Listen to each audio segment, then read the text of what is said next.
My credit score impacted my home buying journey in so many ways, like so many ways. So in this video, I'm gonna highlight those 3 ways, and then I'm gonna highlight 3 things you can start doing right now to improve your credit so that you can get the best terms as it relates to your home. So the number 1 way that my credit score impacted my home buying journey is with my pre-approval. So my pre-approval and your pre-approval basically has the terms of what you can go out and buy. It has usually the purchase price, the interest rate, the loan that you consider, and that's where you want to pay attention. You want to pay attention to the loan type, because the 2 main loan types that people usually go for, especially first-time home buyers, is the FHA route, which is a government-backed loan.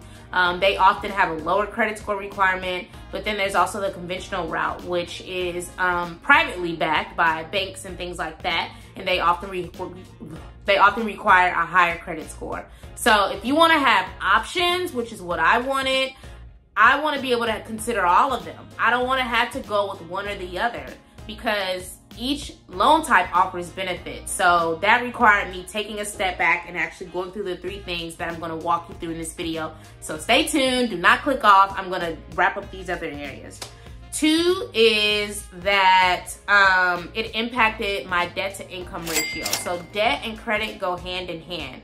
Debt can be credit cards, it can be student loans, car notes, medical bills, all of that. So the goal, and my goal, which should be your goal as well, is to have a debt to income ratio that is as low as possible.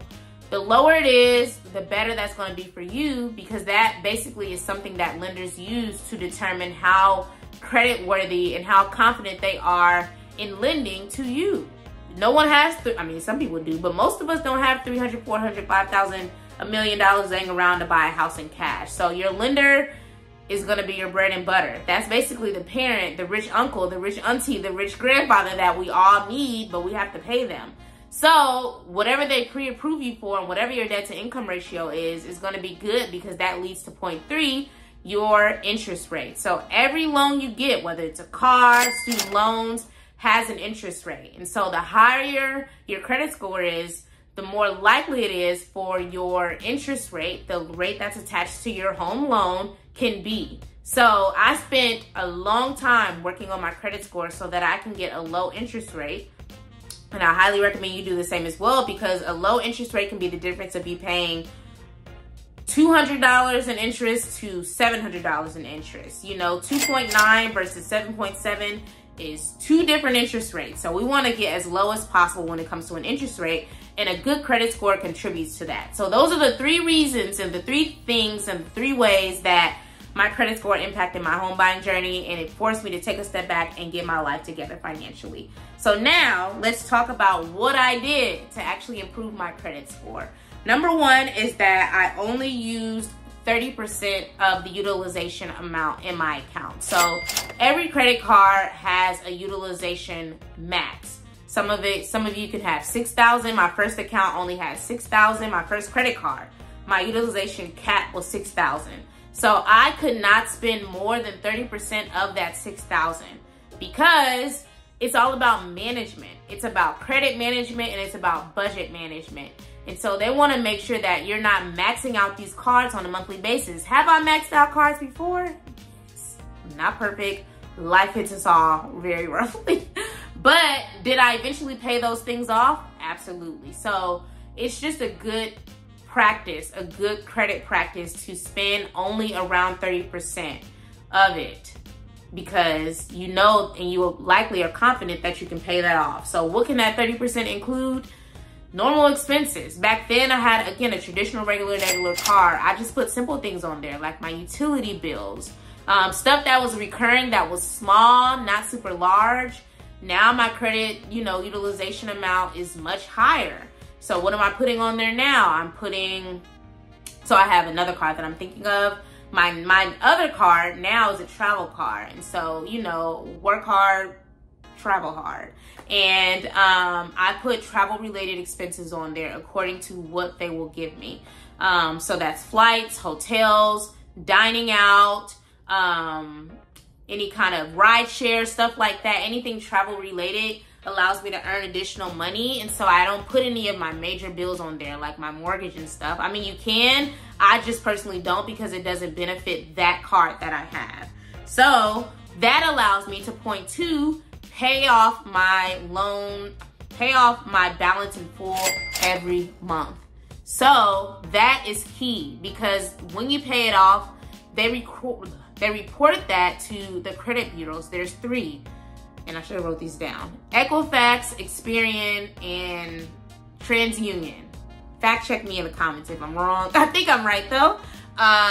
But we want these credit agencies to say, okay, he or she is doing well with this credit. She's not spending, she's not maxing it out, she's paying it in full. We're not even making any money off of her. When I say we, I mean the credit companies. Because if you leave a balance on your account, you're gonna have to pay interest on that money. So to avoid that and increase your score naturally and organically, it's really important for you to pay it off in full.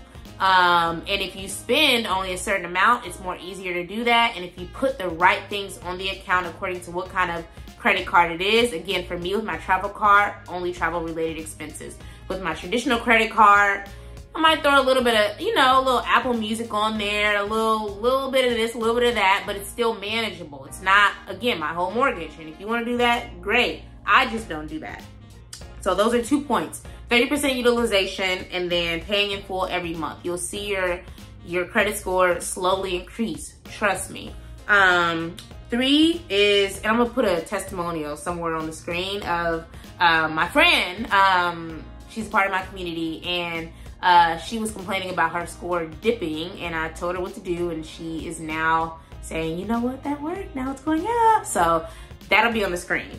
Number 3 is to pay some accounts off. So there's 2 routes that you can go with this. I'm gonna walk you through the first one that I did personally, and that is the avalanche route. So there's the debt avalanche route, which means that you pay off the debt with the highest interest rate first. For me, that mattered because anything with a high interest rate that's not a high yield savings account is bad for you.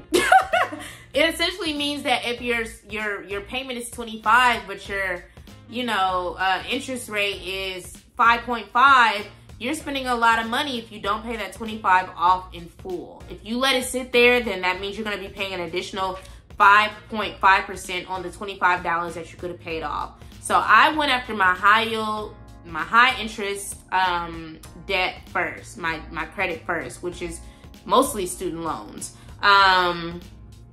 But there's also another route. If you want to see small wins, you can go the debt snowball route. And what that does is it allows you to tackle the smallest amounts of debt possible so that you see the debt disappear more quickly. With the high interest rate, it took me a while because usually those higher interest rates had higher amounts attached to them. With the snowball method, and I hope I'm explaining this correctly, you tackle the smallest debts first so that you gain that quick sense of achievement, and it inspires you to go after the larger amounts over time. It may take you a little longer, but this is really dependent on who you are and how you move as a person. For me, I don't like giving money away.